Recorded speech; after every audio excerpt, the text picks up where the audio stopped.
What is up? What is up? What is up, everybody? This is your boy Is Nefarious, and I am here for another edition of your favorite series. Here we go, following the Pittsburgh Steelers. It's become a coaching series. It's like follow Coach Neff. So we are here. We are here for another episode. We are in week 4. We are 2-1. We are heading into San Fran, or I don't know if we're home. I gotta double check that. But we are playing San Fran. But first, let me show you the website. Let me show you some of the new content that came out, and also I'll show you how to apply if you would like to apply for the Premier Madden League. So let's take a look at that right now. All right, so here we are on the website. Taking a look at, as you know, if you want to apply, right at the top, you hit apply. It's gonna give you this, and then you're gonna go fill out the application, and then it'll be an email. And as you can see, all my content points on the side there that just came up. We got the current top 5 users in PML. But that's some of the content. We got Deloitte series on YouTube. We also got some drama talking about. I mean, it's a lot of content on this website, so check it out. But now let's jump over to the series. We got to take a look at the San Francisco 49ers. But first, we got to take a look at our own gameplay of our last game against the Indianapolis Colts and see what we did wrong and what we did right. Alright, so here we are with one play. This is early on in the game. It's our first drive. It's 2nd and 5, and he's running the man blitz. We're actually watching on his stream instead of ours because it's a little better quality. And we're going to drop back, and we have a wide open. Let's run that back a little bit. You're going to see Chase Claypool come wide open. We got to pick that up a lot faster. As you can see, he bails out on Chase Claypool. Here he is. Here's his user. He takes Chase Claypool for a second, but then he's going to bail out and take this drag underneath. So he bails out on that, takes the drag. Look at Chase Claypool. Right there, we should be throwing it. Absolutely butt-ass naked, running downfield. That's an easy touchdown, and we could have went up 7-0. Let's move on, and let's see another play that we could point out. We're going to point out this play. It's a little simple, but I wanted to point it out. So we're in a an I form slot. So let's see what happens. This is simple. Look at where our blocker goes. Here's our lead blocker. Look at where he goes, and watch where we go. Right up the middle into a bunch of bodies. Like, where are we running there? So we got to be better with our run game and making better decisions on where we want to attack the defense. In our run game, we should have bounced it outside the tackle and followed our blocker. We would have had a better chance on that. All right, so here we are with another play, and we did a good job of being ready for man blitzes. And as you can see by this formation, as we go here, you can tell it's a man blitz. It shows it right now, but you can just tell how it's lined up. The safety's over the slot. The safety's close to the line of scrimmage. The DB, the corner's just about level with the safety. It's an easy tell on man blitzes. So we see it's man blitz, and we're gonna run a double move on the outside here with Mike Evans. So let it run. He's running the man blitz. You could see, we could tell already. He's bringing his guy in there, and he mans up this. So we're not even worried about that. Then we have a double move here. We hit Mike Evans. Hopefully, we wanted to get a touchdown, but we ended up getting down inside the 10. We ended up on the 6. Not a bad thing. We just struggled in the red zone. So let's jump forward. Let's see if there's something else we could point out. All right, so here I am with another play. And this is where game plan actually pays off. We got a situation where we're going to blitz. We're going to blitz this young QB. We know he doesn't have good ratings, throw under pressure, all that good stuff. We know he's going to make mistakes. He's a rookie QB. So we're going to blitz here. He even blocks an extra one, but we're sending a blitz from the left-hand side, and he doesn't know that based on the lineup. And we're also sending a blitz from the right-hand side. And because he was more worried about this right-hand side, he actually doesn't have the blocker over here. So, as you can see, he's going to get by, and we're going to end up getting pressure in the middle. I thought it was on the left-hand side, but we end up getting pressure in the middle, and he's got nothing open. You look around, this guy's covered, this guy's covered, this guy's covered. He's going to try to throw to this guy for some reason. So, he tries to throw to that guy. He's going to get hit, and it's going to be an easy pick for Justin Lane. And that's just game plan, knowing the quarterback, knowing that we could pressure him and we don't have to worry about the consequences. We did that with the last 2 quarterbacks. It hasn't been the greatest 2 quarterbacks to go against with Desmond Ridder and Anthony Richardson. Anthony Richardson is obviously worse because he is a rookie. Desmond Ridder is, a little better after 1 season. And then we get the turnover, and it's going to lead to this play. So back to back, I'm going to show you another play. This, like I said, being prepared. I know what he likes to do. First and 10, every single drive so far, it's mainly been a man blitz. So I said, you know what? He's probably going to come out in that man blitz again. And I want to put a TD on the field. I don't want to put a zig and a nice, easy completion and 10 yards. I'm having a tough time in the red zone. I'm going to put a touchdown on the board. So I run a post. I think I ran, what's that concept? It's when you got the curl route over the middle from the tight end, and you're gonna have a deep post here from my slot guy, and then you're gonna have a clear out here, and I think this guy runs a deep dig. So you know, we have the beater here. We have Buda Baker, who is not gonna be the best man coverage against a 94 speed wide receiver, a very fast wide receiver. So we're going to go ahead and run this play, and you're going to see right away an easy touchdown. So he's running his man blitz. He's lining everybody up. Bring your man blitz. And look at this right here. Already, we notice he beats him. So we're looking at that, and we're not throwing it immediately, and we're not selling on that route. We're looking at that route. I think I might have put another man beater somewhere. But we're looking at this route because we know he's not the best wide receiver, but we know he's fast. So hopefully he gets open. So here you go. We drop back, and we're noticing right there, boom. Right there is where we know, okay, this is a touchdown. This is a touchdown, and this is an easy completion. We actually end up blocking Albert O and running a deep dig with Chase Claypool and clearing out with Mike Evans, which I don't like. I should have deep dig Mike Evans clear out here because we don't want anybody in this area where we're throwing. So, but it works out because of the separation. So he beats him right there. We know we're throwing it. Bang, back of the end zone, easy touchdown. We go up 16-7. So a great job knowing what he likes to do on first down, knowing the man blitz is coming, and having a good beater ready. So let's move on to our next play and see what we got. All right, so this is another case of knowing your opponent. This is a 2nd and 2. We're probably gonna see a man blitz. We're gonna put a beater out there. So we actually run. We're in single back ace slot, and what we're running on this side is we're running a switch route. So Mike Evans is gonna go up. Actually, he's gonna go in, go up, and then go across on a post. And Chase Claypool is gonna fake a flat and then go upfield. And he's our read. He's our read right now. We'll take a peek at Mike Evans, but Chase Claypool's our read because it's like a double move. He's going out, then up. So let's run this play. We like our look immediately. We know this is a man blitz. We actually block an extra guy just to make sure nobody gets home. He's going to take a blitz away, so he actually hurts his man blitz by taking one guy away. And then we're going to easily put this in the back of the end zone. I actually lob passed it. I was a little upset about that because it looked like he could have recovered. But we get there and we catch it for an easy touchdown, making it 24-10. And that's just game plan and knowing that what your opponent's doing throughout the game. It was an easy read and an easy touchdown for us. So let's move forward and let's see if there's something else we could point out. All right, so here's a bad play. Finally, we got a bad play, and this is a terrible play. We're going to have a couple terrible ones. This is a terrible one. Look at our user. All right, we're here. We actually didn't like the formation against the set. We came out in a bad formation, and that's basically what it was. We got worried because of our formation.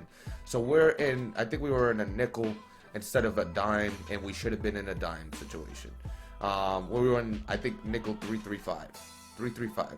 So we should have been in a dime situation, and we're not. And what's going to happen here is he's going to run a couple slants underneath.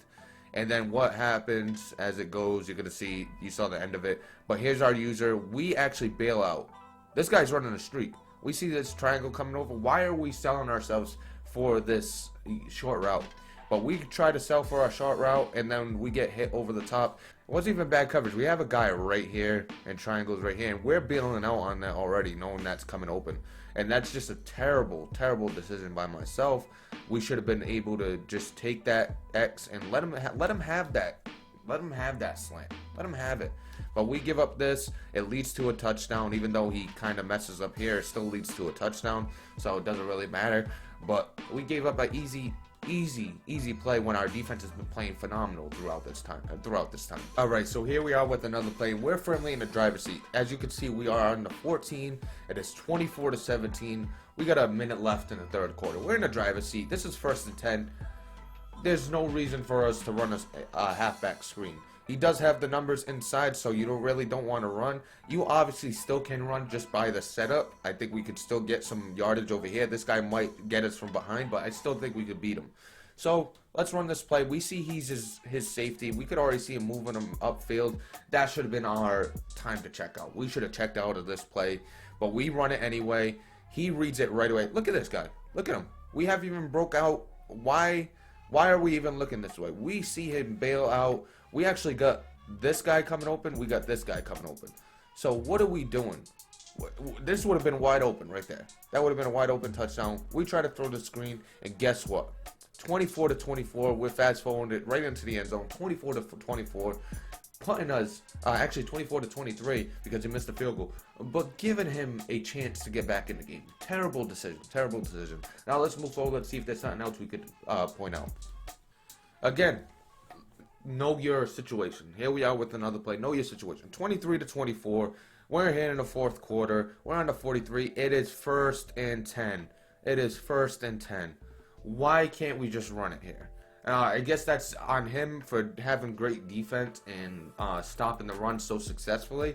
Kind of got us away from using the run. So we're coming out in shotgun. Something about it being in shotgun too. You're like, oh, I want to pass. We're going to try to pass. We're reading the cover 3, and it is a cover 3, but I think he might have had his zone drops on. So he's running the cover 3. He's bailing to the line, and we got a flat. We're hoping that he gets drawn to the flat. And we see him actually go to the flat for a second. He kind of runs diagonal. We thought he was running up for this flat, but it baits us into throwing this ball right here. Now, at this moment, you could tell he's going to cut underneath that, and it's going to be easy interception. So let's run it. Boom, interception. He's got the ball 24-23. He's in the driver's seat now. Terrible throw, terrible decision. We luckily get him before he gets into the end zone, but he still ends up scoring anyway. So let's jump forward. Let's see if there's something else we could point out. All right, so here we are with the key point of the game. He's going to drop back and pass. This is 3rd and 7. This is knowing your situation. 3rd and 7. You got the ball on the 34. You could kick a field goal here. It's less than 2 minutes left. I used one timeout. 31-31 here in the fourth quarter. He's going to drop back to pass, and we got pretty much everything covered. He actually has a guy come open. Somebody said to throw it to triangle in this play. I don't think he should have. Minka's gonna bail out and actually get there. Minka, you could see he's already shading that way. I think Minka recovers. That's the key. That's the great thing about having Minka. I think he recovers that just because of how good he is. But somebody said throw to triangle, but he's gonna end up having square wide open. He has 2 slants, one going one way, one going the other. He's got a curl route. He's got a drag route. So let's run this play. The drag is getting covered. You could see TJ Watt following him, but he wants a first down. This slant is coming across. The square is actually running into the running back right now. He gets held up a little bit. We take circle because we see him coming wide open, and he has this curl route. And as you can see, we have Devin Bush break on that, intercept that. A terrible read by him, a great play by Devin Bush. He's going to give us the ball, and we're going to actually take it down. And we actually end up scoring on this play. We marched downfield, we end up scoring, and that was pretty much the game. 38-31 was your final, and that was a key play. And we faked a blitz and dropped everybody into coverage, and that was just a good job on us being in the best position, knowing his aggressiveness on offense. Let's jump over to the 49ers game. Let's see if we could point out some stuff with them. All right, so here we are with the San Francisco 49ers. This is actually a divisional game, so I think you see a lot more with the divisional games. As you can see, he's going to run this play art, and the reason I'm stopping it here is because I know he likes this play. So if we see him come out in gun bunch, we could expect something like this. I've seen this play out of this formation a couple of times when I've tuned into his games. So he's going to run this little play. It is actually going to be an incompletion, so it doesn't end up being anything. But we got to keep that in mind. He likes certain plays. This is one of them that he likes. He's a run-heavy team too, so just off the rip, it's like the last 2 guys we played. Stop the run, make him pass, and I think we'll be in a good situation. Alright, right off the rip, on defense, we point something out. You're gonna see it right here in the bottom of the screen. Comes out on defense, automatically coaching adjustments. Let's see what he does. base a line and play ball. So far, that's it. If he does anything else again, we'll keep an eye on that. But base a line and play ball. So this man is trying to base a line, so we're not gonna see a lot of stuff off snap. We're gonna have to try to read it after the snap, which is a good game plan. I think that's the toughest way to point out a man blitz, which is the easiest coverage to beat, especially if you know what's coming. It's the easiest way to send pressure without selling your hand, and the easiest way to play certain coverages without selling your hand. So the one thing we do get to really pay attention to is when you run man coverage and baseline, it's an easy tell. So we'll be able to tell if it's man coverage. We can't really tell if it's cover 1, cover 2 man, or if it's a cover 0. That we won't be able to tell, but we'll figure it out as the game goes on. So let's move forward. Let's see if there's something we could point out with this defense or with this offense further in this game. Alright, so here's something I want to point out, because one of the things with baseline, good thing we have some trio, we have some tray, we have stuff like that, is when you overload one side, you run baseline, especially if you're coming out in nickel or honestly whatever coverage, you're running baseline. Look at this lineup. Outside corner here, you got 2 guys here, you got 1, you got 2, you got 3. Then you got 1 guy here, you got 1 guy here. So take a look at this. You got a safety, you got 1. He's about 10-15 yards off the line of scrimmage, so he's not really going to affect much. You got this guy here, the slot corner. He could affect something here. You got this guy playing off about 10 yards from the line of scrimmage. If I run a screen where this guy goes here, this guy goes here, this guy comes underneath a little screen or RPO, that's an easy 10 yards. Especially if these guys block like they're supposed to. Easy 10 yards. It could actually be more. You could get 20 yards on a simple screen just because this man's running baseline. So that's something you might see us use a lot. We might come out and slot and stuff like that. Something that overloads one side and makes him worry about RPOs and stuff like that and take a guy away from the box. So that could be a game plan when we play him. So let's see what else happens in this game that we could point out. All right, this is an interesting play that he wants. So this is a 3rd and 10. He's trying to get a first down. This is very interesting. So it's an easy tell. If we see this motion, then we know what play it is. So he's running the verts concept, and it's kind of like a extended, an extended screen, because all these guys are gonna run their verts, and they're gonna be like lead blockers for Debo Samuel, who's running the wheel route. So watch how this goes. He actually gets a first down. I don't think it's the best play, but I think it's interesting, and we should pay attention to it because he might go to it again because he had some success. See, you got 2 lead blockers here. He's gonna hit triangle. He's gonna hit triangle right away. You can see he's already throwing it. He's already throwing it at triangle. Nice little 10-yard completion. He's just trying to get a first down. He wasn't worried about anything else. So I think if we could read that, it would be a nice little easy interception if he sells on that. So let's move forward. Let's see if there's something else we could point out. All right, so we're pointing out this play. It's the second quarter. It's under 2 minutes left. But this is something we've noticed about 3 or 4 times already. So we're going to point this out and talk about it a little bit. And all right, everybody, you could look at this. This is cover 2 man. This is man coverage across the board. Your receivers, your tight end, everybody, you're just gonna have to beat us. So let's run this play. Cover 2 man. He holds on to the ball a lot against cover 2. See, he's holding. Nobody comes open. Sack. He likes to hold on to the ball when he's going up against man coverage. So that's something to keep an eye on, especially in a 3rd down situation. We might just run man because it actually looks like he's uncomfortable against it. So we might run more man than we usually do. So we'll see what happens, but that might be the plan. So let's move forward and let's see what else we can point out. All right, so I'm bringing up this play. It's nothing really crazy. I just wanted to show this play as an example. I'm pretty sure we could run against him. He doesn't run a lot of man blitzes. I haven't seen a lot of man blitzes. I haven't seen a lot of zone blitzes. Seen a lot of drop back coverage, and he gives up the run. I mean, that's an easy 10 yards, and I feel like we could get that too as well. We'll see how the game transpires as we go along. Maybe he plays different against us, but I still think we could get some advantage on the ground game, and which we like. That's what we want. So let's move forward. Let's see if there's something else we can point out. Pointing this out because this is our 3rd time I've seen this exact play. Third time. So he likes to use this play. Boom. Did he have a motion on a running back? Let's see if he motions Debo. So if he motions Debo, he runs that verts. Now he's not motioning Debo. Look. What? He tries to go to this corner. but it's the same exact play that he's ran a few times already, as he celebrates a little bit after an interception. So that's something to keep an eye on. So let's move forward. Let's see what else we could point out. All right, so here we are with another play, and this is actually, this is going to be a difficult thing to deal with. So did he run baseline on this? I got to see how he comes out. If the safety moves, I believe it's not baseline. Or actually, it might still be baseline if the safety moves. I'm trying to remember if a safety blitz actually moves during baseline. Well, this is, if he doesn't change out of this is an easy read. All right, you can bring a safety down. It's a blitz. Because the safety's not going to come down for a cover 3. The safety's not going to come down for anything else if he's running baseline still. I would have to go back and see if he's still running baseline. But the safety's not going to move its baseline. Unless it's a blitz. So he's running a blitz. Boom, safety moves down. So this is telling us a blitz is coming from this side. We would slide protection this way. Maybe even ID the safety at this point. This is just a bad job by the Seahawks. They're going to run a little play action jet sweep. And then boom, sack, fumble.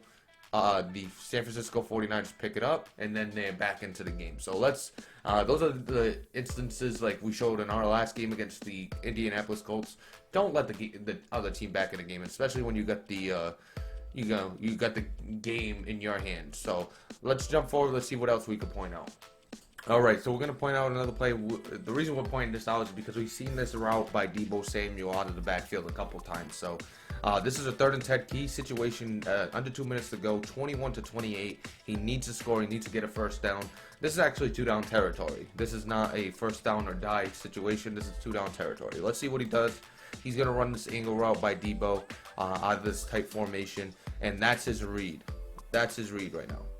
And even though he doesn't look open, look, he's throwing it right now. Does he even look open? Not at all. But he's throwing it. Boom. Easy completion. Easy touchdown. 28-28. Just bad coverage by the Seattle Seahawks.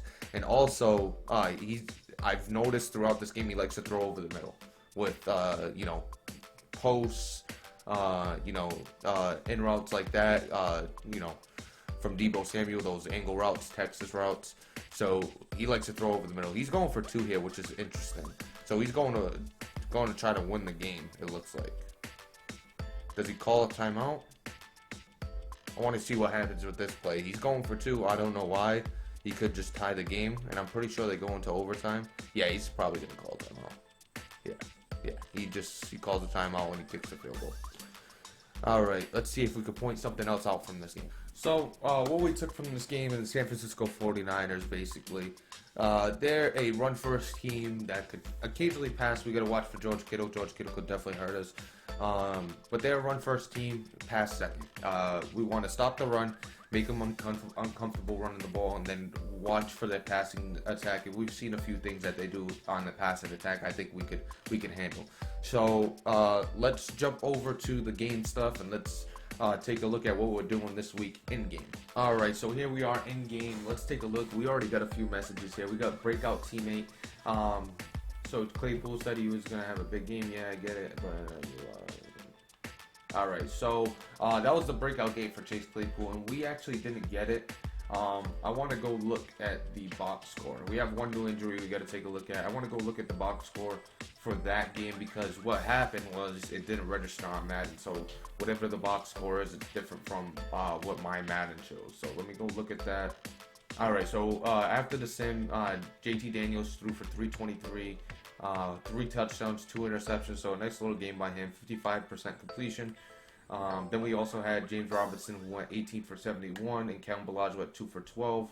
Najee Harris didn't play because we knew we were getting the win anyway, so we didn't bother with it. George Pickens, 5 for 156 and 2 touchdowns. What a game by him. Chase Claypool had 4 for 55. Trey Tucker, 4 for 48. So George Pickens got busy. George Pickens got real busy. Let's take a look at the tackles for loss. Let's see who had a decent game. TJ Watt, 2.5 sacks. We also had 1.5 by Jeremiah Moon. Riley Mills got in the backfield. Interceptions, we had 2 from Isaiah Rodgers-Lane and Edmonds both had 1. So a good game by the defense. So let's jump over to that. So we didn't get the dev game with Chase Claypool, which you know, we didn't get it in the normal game either, so we're not mad about it. QB1 check-in. Let's take a look at this and see what it does. All right, we're approaching the end of the first quarter. What more do you need out of JT Daniels? Do we want him to carry the team? We want him to build chemistry because we don't need him to carry the team. Defense carries the team. So let's see what that leads to. Beat the 49ers and score 4+ offensive touchdowns. Okay, so it doesn't have to be a pass. Just has to be four. Just has to be a four touchdown game. So could be running the ball, could be passing the ball. It doesn't matter. So we got that. Now let's jump over to the San Francisco roster and we'll talk about the game plan a little bit. All right, so going over the roster for the San Francisco 49ers, they got Deebo Samuel, who they moved to halfback just so they could use him in the backfield, but also put him at wide receiver. You know, not the greatest pass attack. He's got George Kittle, but it's more about the ground game with them. Don't have the best offensive line either, so that shows why he, you know, during man coverage he was getting sacked a lot, is because he had to hold on to the ball. Taking a look at the defense, he's got Khalil Mack, he's got Nick Bosa, he's running a 4-3, he's got Armstead and Kinlaw in the middle. You know, decent front seven. He did trade Fred Warner for pick 2, and pick 2 ended up being Eli Ricks, who's a star dev corner. So, you know, not the best use of his assets, I would say, because he didn't really get much. He has another pick this upcoming draft, but he didn't get enough for Fred Warner. So I think we could definitely take advantage of his front four. He has Armstead in the middle, but you also have a very weak linebacking core, and if Armstead isn't block shedding himself, then he's going to be in a world of hurt. He's got Tavares Moore at free safety, and then he's also got I don't even know his name, but 84 speed. Wow. I don't know if he puts him there and leaves him there, or if he switches him out, but 84 speed, that is very slow. But that's what we're dealing with when it comes to San Francisco 49ers. Not the greatest team. Stop the run and run the ball. And I think we could get away with it. Now let's jump over to the Steelers, because we did have something happen during the sim that we need to talk about. All right, so here we are with the Steelers, and we got James Robinson. We got to fix our depth chart first and foremost. And after James Robinson, we got nobody, because Kellen Ballage is out for 7 weeks. So we lost Kellen Ballage for 7 weeks. So we might have to sign somebody just to have somebody there. We're gonna edit this depth chart, get everybody back to normal. Tight end is fine. The offensive line has been pretty fine. Could definitely be better. We're trying to improve that. We did lose Jawan James, but you know, everybody came in and has done their part. Frank Clark has been phenomenal for us, so we're gonna leave him in. Put KJ Hamler there. I mean KJ Hamler. I don't even have KJ Hamler. What the hell am I talking about? Casey Hayward. I saw the K on his first name and then the H on Hayward, and I was like, KJ Hamler. Casey Hayward, I want to put him back. Jordan Davis is in the spot he needs to be in. PJ Hall, that's all fine. Carter Coughlin, we got to put TJ Watt back there. Make sure that's all set. Bush and Gilbert, that's kind of what we're running right now. When Nicholas Murrow's back, he's probably going to be that second guy instead of Gilbert. We like Hayward. Put him above Bilal. Don't go Bilal there. So when it comes to the team, other than the injury, there's nothing really to talk about. We like it. We might actually switch up and take Justin Lane out. He just had the interception though in the actual game. So we're gonna leave Justin Lane in, but you know, we're playing a lot more zone than we are man. So we got to keep an eye on that. Minka's gonna go back into the starting position. We got to put Chris Wilcox behind him. Terrell Edmonds, Chris Wilcox, and then it's gonna be Bobby Price. So that's what we're looking like right now.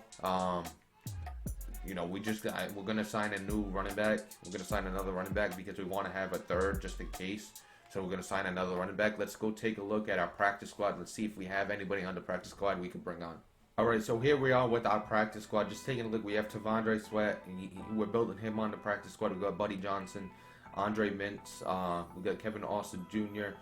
Here's the running backs we have. So we have Terrion Davis-Price, who's more of a power back that we have on the practice squad, but we want somebody elusive. So what we're going to do is bring on Ulonzo Gilliam Jr., who's more of a elusive back, a receiving back. So we're gonna bring him on, see how he does. We might not even use him. We're just gonna bring him on just in case. So let's go over to our team and let's make sure that everybody's all set. We also gotta cut one player. Let's go into the weekly strategy. Let's go into the training. Make sure everybody comes out healthy. All right, so here we are with the training. We're focusing on JT Daniels, obviously, George Pickens, Riley Mills, Ahmad Gardner, Jordan Davis, Devin Bush. Those are our focus players this week. Taking a look at our ranks, total defensive rank, we're 24th. Total offensive rank, we're 4th. Defensive scoring, we're 20th. Offensive scoring, we're 13th. Defensive total yards per game, we're 23rd. Offensive total yards per game, we're 3rd. Defensive pass yards per game, we're 27th. Offensive pass yards per game, we're 10th. Defensive rush yards per game, we're 17th. Offensive rush yards per game, we're 8th. Defensive turnovers, we're 22nd. Offensive turnovers, we're 12th. So this is a little different because we had a really good defensive game against the Colts. We didn't have a good offensive game, but we had a really good defensive game against the Colts. So these numbers would be a little different, but the sim didn't work out the same. So let's sim the training. Hopefully everybody comes out healthy. That is the main goal. We want people to be healthy. We ran half pads. Nobody's in full pads. But let's see. All right, everybody's good on offense. All right, so nobody on offense. Let's take a look at the defense. Anybody on defense? Perfect. Everybody's healthy. Everybody's healthy besides Kellen Balaj. Now let's jump over to the game where we take on the San Francisco 49ers, and let's see if we can come out with a win. All right, so here we are in Santa Clara taking on the San Francisco 49ers. We are the 2-1 Pittsburgh Steelers and the 2-1 San Francisco 49ers, the battle of the running game. And here we are with a 3-0 deficit. We're going to roll out with a crosser, and we're going to hit Chase Claypool on the crosser for a touchdown. So we go up 7-3, a nice little first drive to put us on the board and give us the lead. And we get the ball at half. He led with a long drive of his own, but he only got 3 out of it. Here he's going to go for it on 3rd and inches, try to run it. We stuff that. He ends up in a 4th and 1, and he's going to actually go ahead and go for it on a 4th and 1. He's on his own 45 here.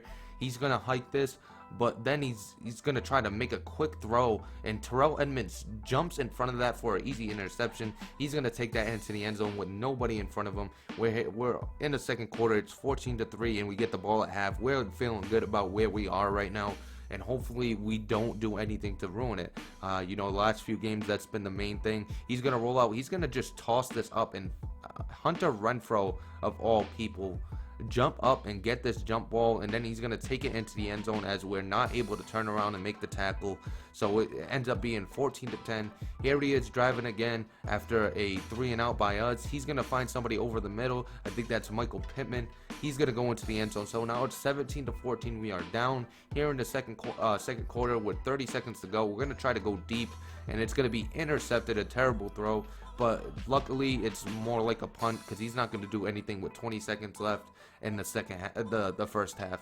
Here we are in the second half. We are going to start with a good drive and cap it off with a Najee Harris touchdown. And here he is here we are in the third quarter with the ball back after a nice 3-and-out. We're going to get another touchdown with a nice throw to Trey Tucker, our rookie. And here he is on his drive, 35-17. He's going to try to go deep. We're going to be able to play underneath that. We're going to get an interception by Minkah Fitzpatrick. So 35-17. It said a fumble, but the fumble actually didn't count. They went into the booth review, and it was overturned. So we got the ball back. So it's still only 35-17, and we're going to try to put a drive together. And here we are in the red zone. We're going to run an inside zone with James Robinson, and he's going to find the end zone, making it 42-17. And that's going to pretty much do it. I think he has one more drive, and on this drive, we're just playing random defense. He's going to go deep. We should have had an interception there, but it's going to end up being a touchdown. So the final score is going to be 42-24. The Pittsburgh Steelers, your Pittsburgh Steelers, move to 3-1, while the San Francisco 49ers fall to 2-2. And we have control of the AFC North, and we're hoping to keep it that way. Next week, we move on to play the Seattle Seahawks, and hopefully we could come out with a win again. All right, so here we are with the post game. We just finished against the San Francisco 49ers. The final score, 42-24. Really good game from us. Really good game overall. JT Daniels, though, had that one pick. Other than that, he was perfect. He was 13 for 14. That one incompletion was a pick. 13 for 14, 245 yards, 92% completion percentage, 2 touchdowns, 1 interception. Trey Lance was 2 touchdowns, 2 interceptions. He didn't play too bad. A couple key situations we were able to get turnovers. We were able to get a couple pick sixes, so they were big turnovers. When he made a mistake, it was huge on his team. Taking a look, Najee Harris, 21 of 95. He had a touchdown. Trey Sermon, 10 of 26, and Debo was 5 of 12. They didn't even crack 3 yards of carry. So we did our part. Trey Lance though had 9 yards of carry. But we did our part as a defense. Stopped the run, made him pass, and it worked out. Taking a look at the receiving yards, Chase Claypool 6 for 112, 1 touchdown. Debo was 5 for 45. 6 for 45, 5 for 114 for Hunter Renfrow. He had about 80 yards or 75 yards is a long. He honestly shouldn't have caught that. So you take away those 75 yards, he finishes 4 for 50, around there. 4 for 44. Come on, quick math. 4 for 44. He had the 1 TD. That was the 1 TD. Michael Pittman got in the end zone. George Kittle got in the end zone too. We didn't register on an interception. It could have easily been an interception. Trey Tucker 3 for 52 and a touchdown. Najee Harris 2 for 32. Albert O was 2 for 49. Didn't really get involved too much. Defense. We'll just show our defense. Steelers 3 tackles for loss for Devin Bush. Cameron Hayward had 2. Ulysses Gilbert, they all had 1. Frank Clark had 1. So he's been performing well ever since taking over the starting position from Riley Mills. Sacks, Bobby Price had 1. Then we had 1 from Jordan Davis and Cameron Hayward. A combined sack there. Interceptions, Chris Wilcox had 1 interception. Terrell Edmonds had the other. A couple pick sixes, so they had the 2 touchdowns as well. So let's see that, 2 touchdowns. We also had a forced fumble. I forgot. We had 2 forced fumbles. Devin Bush, and then we also had 1 by Jordan Davis. Neither was recovered by us, so it didn't really do anything. But we had a couple hit stick fumbles. Overall, great game. We were happy to come out with the win. Next week we move on. We take on the Seattle Seahawks. So we stay in the NFC West. Hopefully we can come out with a win there. But that's gonna do it for us with the series, and I hope that you enjoyed it. I hope you enjoyed the comment. If you are, please like, subscribe, all that good stuff. I'm Isn't Ferris, and I'll see you next week.